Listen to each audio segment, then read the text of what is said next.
Hi, everybody, and welcome.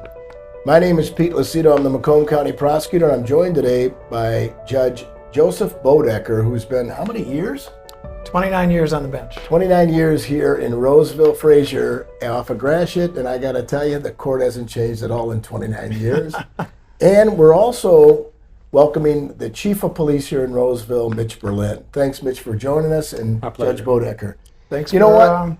being here. I got to tell you, everybody in the criminal justice system seems to have a misconception about who does what and why they do it or who doesn't do their job. Let's just be frank and clear. Today, I want to make sure everybody knows from the arrest through the sentencing what is all entailed. And as a result, I want to start off with you, Mitch. I'll call you Mitch or I'll call you Chief. Whatever we call you, we've known each other a long time.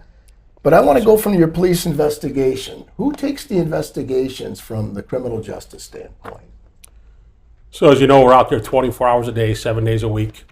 We respond to radio runs that come in through our dispatch center, ranging from assisting a citizen with a problem at home to a property crime.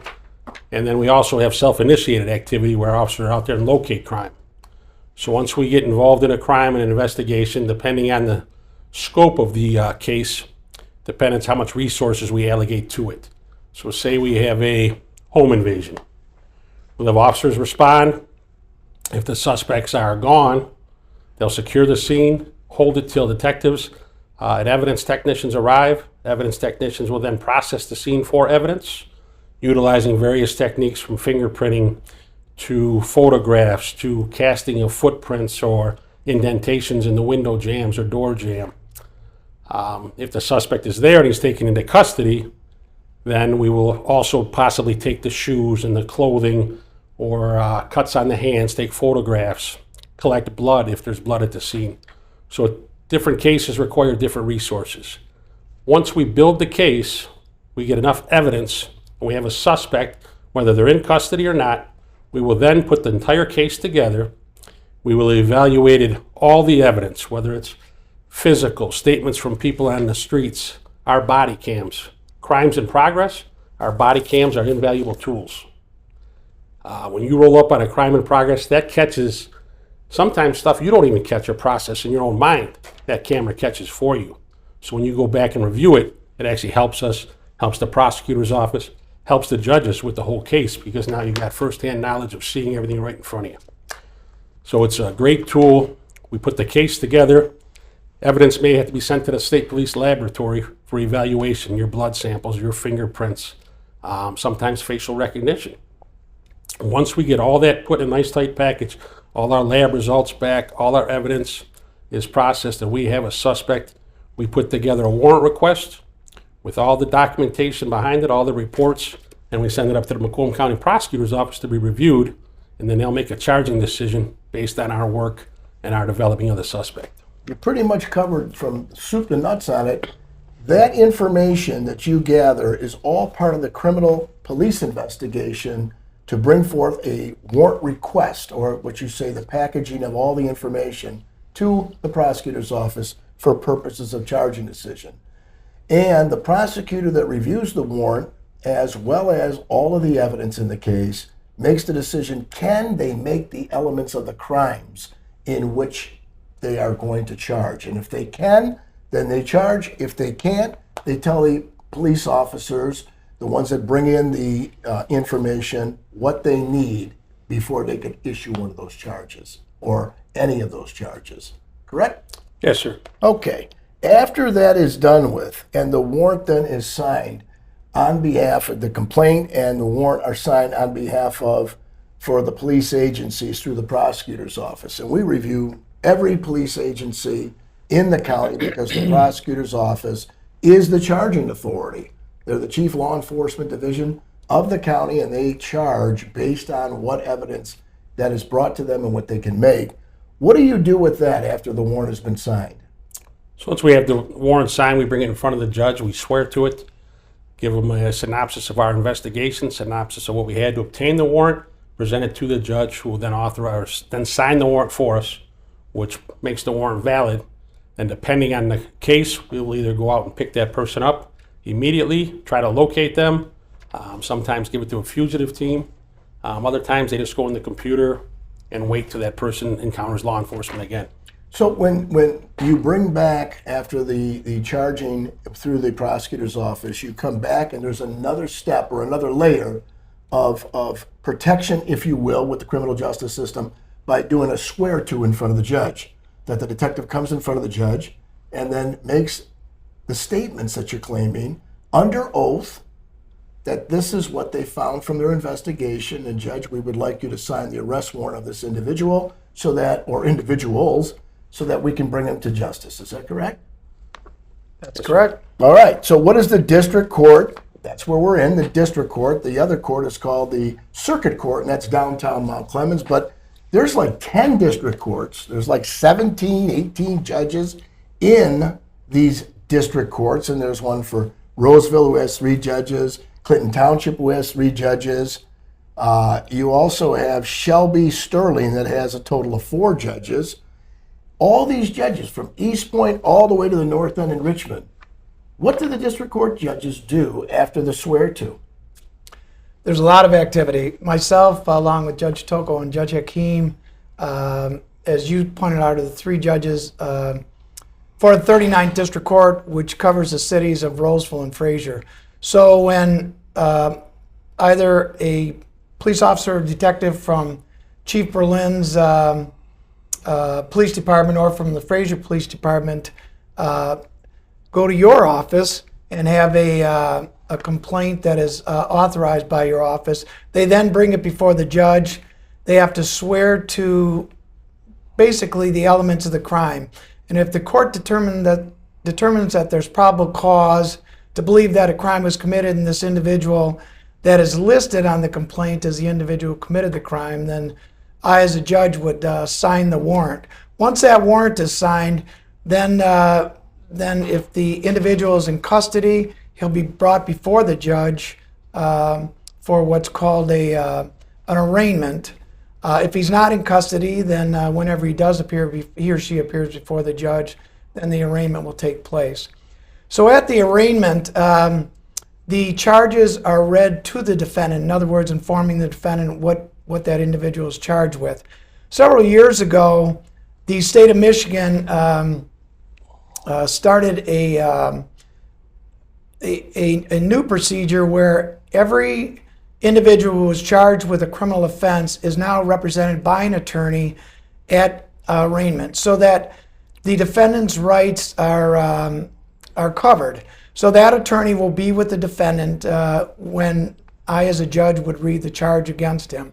That individual would then, the attorney would then advocate on behalf of the defendant as to what he or she believes bond should be. Now, the prosecutor's office isn't always involved in that, but sometimes they are, especially if it's a more serious offense. We'll have a prosecutor that's here to advocate on behalf of the prosecutor's office. I always thought, and still do, that the most excitement happens in the district courts because it's fast-moving pace. There's hundreds of defendants or accused that come through the system. And when the Michigan Indigent Defense Council, when I was up in the legislature, we voted on that because I thought it was a critical stage and everybody's entitled to a lawyer from the moment they're charged. And the moment they're charged and arraigned is when you need the lawyer. So it's not a bad thing. It's actually a good thing because it sometimes educates the judge. It sometimes gives some more insight and depth. But it also, that stage is a very critical stage because everybody gets this idea that the judges, that they all have the same in mind, which is what? What is the bonding process? What do you look for as a judge when you set a bond? That's interesting. So there's really 3 areas that you have to look at. Under the Michigan Constitution, it basically states that every individual is entitled to bail unless there are certain offenses that have been committed, such as murder, treason, could be criminal sexual conduct in the first degree. There are a few others, but it's generally an individual is entitled to bond. And when the court is looking at what bond should be set, there's a statute that tells you what you have to consider. And then there are also what are known as Michigan core rules. They both set both of those set the factors as to what the court has to consider in setting a bond. I'll go through just a few of I those. think that's important because people are misconceived when a judge sets a lower bond or an outrageous high bond. They say, hey, wait a minute, but why don't you share with us what those factors are that's considered when the bond is set? Yes. First, you have to look at what is the offense that's charged. If it's something that's very serious, almost assuredly there's going to be a cash surety bond, something that might be extremely high. And that's for two reasons. One, because of the severity of the offense and the danger to the public. You have to protect the public. That's one of the things that not only the two of you do on a regular basis, but the judge has to take that into consideration also. So it depends on what the charge is. That's the main thing. But also, you have to consider other factors. The individual's prior criminal record, whether or not he or she has a record of appearance or non-appearance. Unfortunately, we have a lot of individuals that come to court that have warrants out for their arrest already. And that tells you that if this person hasn't appeared for whatever it might be, then the chances of them appearing in our case are probably slim also. So that's a factor that we have to consider. You have to take into consider whether or not the individual has a history of substance abuse, whether it's alcohol or drugs, whether an individual has any type of mental condition. Oftentimes, we'll refer individuals to an agency at the jail called Community Corrections for mental health analysis, because unfortunately we see that a lot in court, as does Chief Berlin and his staff, and you, Mr. Lucido. Obviously, the seriousness of the offense charge. You also have to look at the individual themselves. Are they working? Do they have a steady job? Do they live in the community? Do they have any ties to the community? You look at those factors because it'll give you a gauge as to whether or not you think the person is going to come back. You also have to look at any other factors which may be considered as to whether or not they're going to appear, such as, do they live out of state? Do they have anyone that can vouch for them in the community? Unfortunately, some people are homeless that we see, and some of those individuals have warrants, and you just get the feeling when they're in front of you that there's a good chance that they're not going to appear. So you'll set some criteria in order for them to ensure that they are going to appear. What about other bond conditions? Sometimes we have these steel-cut tethers that are put on legs of individuals. Sometimes we have that you must maintain not only their employment, but also some kind of substance abuse counseling and show proof of the same. Those conditions are put in because of those things that you just talked about, right? Yeah, great question. I'll give you an example. Well, actually, what I did was I brought a docket, a couple dockets. Just these are just typical cases that we'll see every day. For example, an individual that has a driving license suspended. We unfortunately see a lot of those in our court. Obviously, we order that they not be driving without a valid license. Domestic violence cases. It's a standard provision that an individual not have any contact with the alleged victim or go back to that house. Sometimes if it appears that it's serious and that individual might do that, we'll order a GPS tether, as you were talking about, to ensure that if that individual gets within a certain zone that the judge orders that he can't be, then it's going to alert us, it's going to alert the police department so that they can determine whether or not he's actually going to see the victim. Another case, such as retail fraud, we get a lot of shoplifting. Unfortunately, one of the considerations or rather factors, bond factor would be don't go back to the store, such as Walgreens. Unfortunately, Chief Berlin, I think you have some people that are there regularly from your department, and the court always orders don't go back to that store while you're out on bond. Carrying a concealed weapon. Don't have weapons. Don't use or possess any type of weapons at all. And normally, if an individual is arrested for that, the police department will have already confiscated whatever weapon or weapons that they have. Assault offenses, same thing as a domestic violence. Don't have contact with the individual that is the alleged victim. There's also an agency that we use. I mentioned this earlier. It's called Community Corrections at the Macomb County Jail. They do a tremendous job in assisting Sheriff Wickersham in getting people out of jail. Usually at the time of bond. And the way that they do it, there's a pretrial monitoring service so that we can refer them to community corrections for things such as substance abuse counseling that they have to take, or drug testing. And they will actually monitor them also. There will be pretrial monitoring during that period of time. So there's the PCC, which is a probable cause conference that is held within 14 days after the arraignment, when you're setting that bond. And then there's a preliminary examination that's usually scheduled within 21 days of setting the bond. That's right. At the PCC, that's kind of like, talking to the lawyers at that point, the prosecutor and the defense lawyer, to schedule a time for witnesses as well as putting their case in for a preliminary exam. And the exam, like you said, it's probable cause that the person committed a crime or crimes, and probable cause that it was the person that was accused. Normally these don't go like clockwork because evidence sometimes is coming back from the labs. Officers are in training, or they are in, FBI Academy, I remember, and they have to be adjourned, correct? Correct.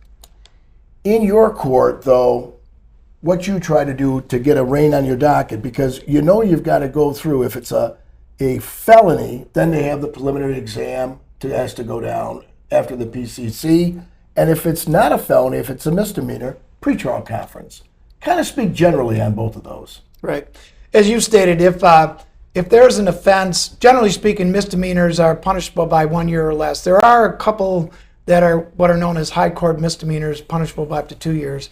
But generally, misdemeanors all stay in district court. District court handles all criminal cases, all traffic cases. They all start here. However, if a case is, we call it bound over, if an individual is bound over to circuit court for trial, it goes up to circuit court if it's punishable by an excess of 1 year. And the way that we get to it, as you alluded to, is that it starts off statutorily, meaning by law, where there's a probable cause conference. The prosecutor and the defense attorney will meet. They'll discuss the case. A lot of times there are pleas that are taken to misdemeanor offenses, so it'll stay in district court. And they'll go through the evidence. There might be a good reason why it is that the defense attorney doesn't have all the evidence yet, so it'll be set for a preliminary examination hearing. At that preliminary examination hearing, the district court judge has to determine two things: whether or not there's probable cause to believe that an offense was committed, and two, whether or not the defendant committed the offense. And if the district court judge does determine that, then the case goes up to circuit court for trial. And then you don't see it after that. It's done with you and up to the circuit court. There's a total of 15 judges out there, of which 4 of them are family court judges, and the other ones are civil criminal. You also do civil work in here too. Yes, we do, yeah. Civil trials and Yes. jury trials. Yep. There's pretrial motions sometimes, and motion hearing in criminal court, albeit may not all be, something that's done all the time, but there is motions that you have to rule on. Yes. Those motions are all before a trial. If it's in the district court, which means it's a low court misdemeanor, you'll be ruling on those motions before going to give a trial date. But at a trial, can the defense ask for a bench trial, or does it always have to be jury trial? Yes, certainly you can. A defendant in a criminal case has a constitutional right to a trial in front of a jury, but they can always waive that right and ask that it be tried in front of the bench. I actually try a lot of bench trials, but I also try a lot of jury trials. As you pointed out earlier, we have a heavy docket. We have a lot of cases here, civil and criminal, but we try a fair amount of cases. And sometimes when you get jury selection, that is a day where you have to set aside there could be as much as 100 jurors that show up for jury selection? We normally don't have that many. The way we run it, there's probably about 50, so you're not too far off. Yeah, and sometimes another judge in here, because there's 3 separate individual judges here. Judge Boedeker, you're only one of that's the right. trinity Yeah. up here. So, Yes. And as a result, the jury selection would be where the lawyers and yourself engage in putting juries in this box over here, which is called the jury box. Tell us a little bit about that. So we summon jurors in, and one reason we might not have as many jurors as circuit court is because when an individual is having a jury trial in our court for misdemeanor offenses, he or she is being the jury is a jury of only 6 individuals that's going to make that decision. If it's up in circuit court, it's going to be 12. We normally pick, not normally, I always pick 7 jurors because oftentimes somebody has an emergency or gets sick, and what you don't want to happen is during the middle of a jury trial, somebody leaves and you have to start all over again. So as long as you have an alternate, then you can proceed. The jury comes back with a decision of guilt or innocent, or you make the call. If it's a bench trial and the defense waive their right to invoke a jury trial of their peers, at the time of the verdict being read, what happens after that stage?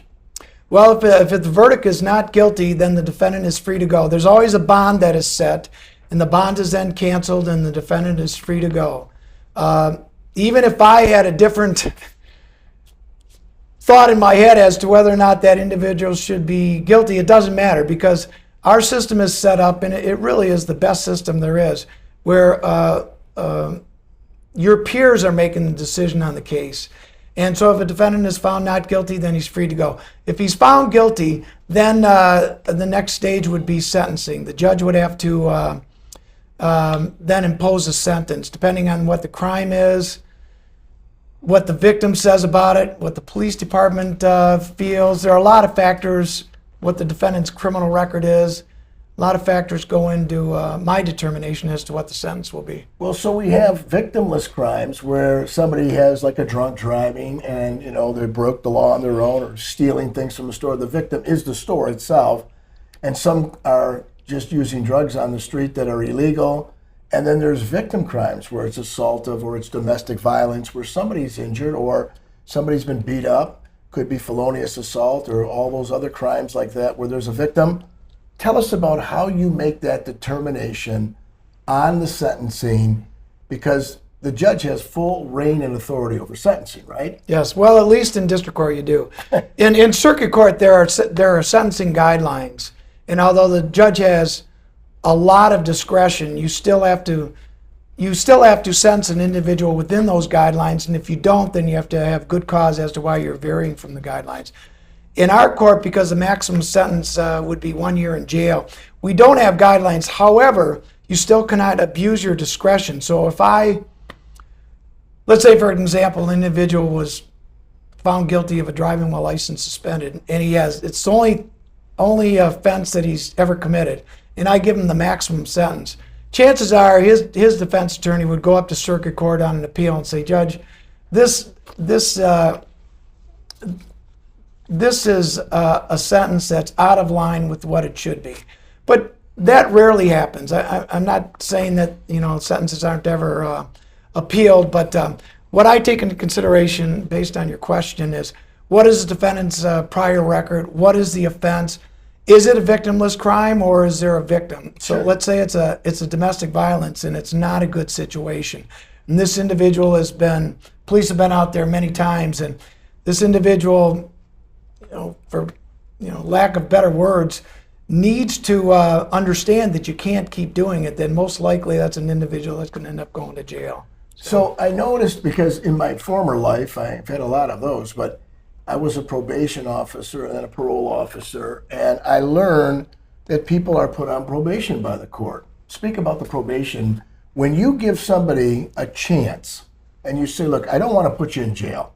Let's see how you behave. We're going to keep you out in society because we're going to watch and monitor. Talk about probation for a minute. Why do you put people on probation? Yeah, we put people on probation. Good words. We watch and monitor them. basically they've committed an offense. All judges are different as to whether they use probation regularly Yep. or at all. I use it pretty regularly. Generally, let's take, for example, a shoplifting case. It's known as retail fraud. And the person has either been convicted or he or she pleads guilty. I will place them on probation. If it's a first offense, I just make it non-reporting. I require them to go to a class.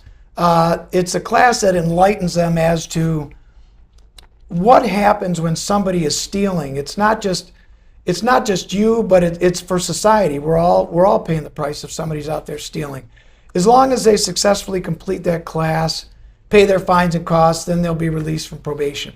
If they do have a record, if it's a more serious crime, could be even a drunk driving second offense crime, then chances are pretty good that that individual might see some jail time, or at least wear a GPS tether to ensure that they're not going to be drinking anymore, and getting serious counseling to make sure that they don't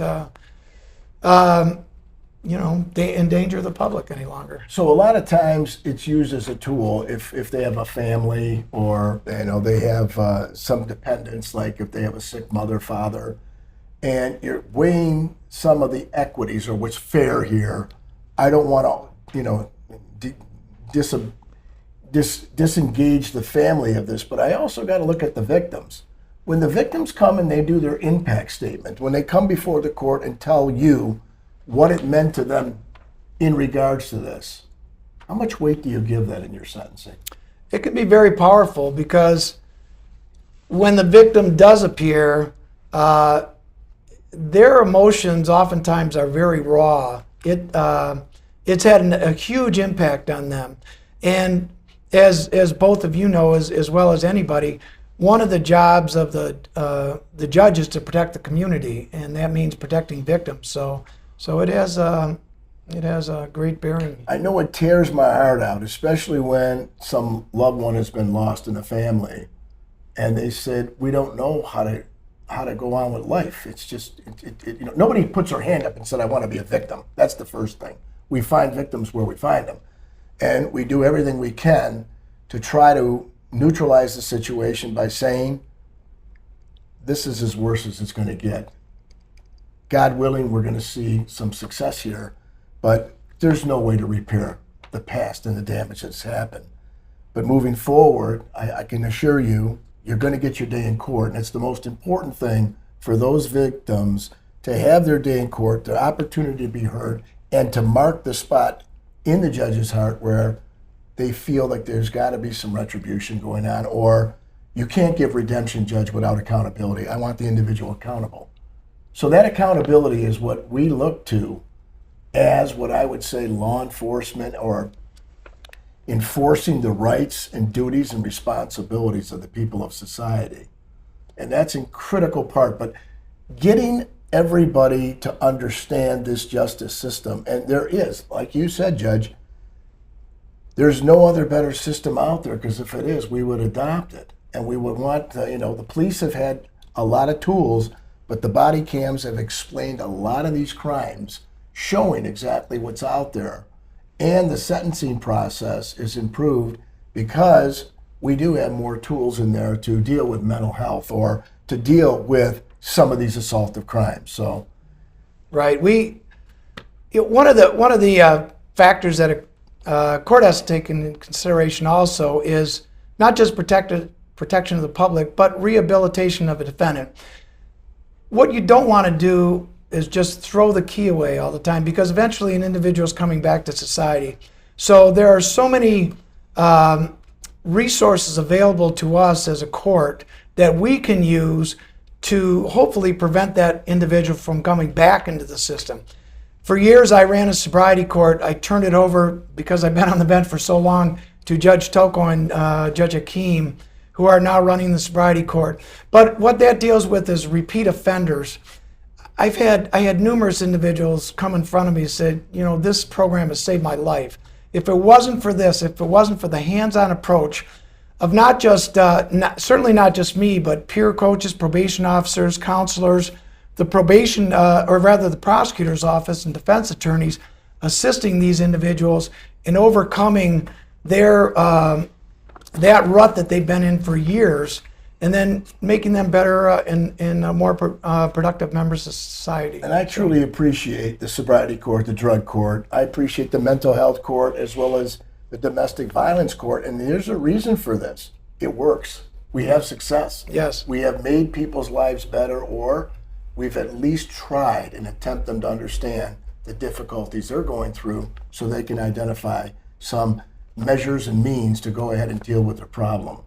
I want to thank you, Chief Berlin, for all of your duty, and believe me, thank you for keeping the community here in Roseville safe and doing such a great job when your detectives and sergeants and lieutenants come into the office. They're very respectful, they're very honorable, and they do a great job. Judge Boedeker, you've had a long road, and I got to tell you, I've always admired you as a judge in this court because of fundamental fairness and consciously looking out for the community. So thanks for all your hard work. I got to tell you, thanks for being with me today, and I hope that the public has a better understanding of what we do. It's a tough enough job, but not understanding it, I hope we made you at least understand what we do and how we do it. Thanks for joining us. Till we meet again.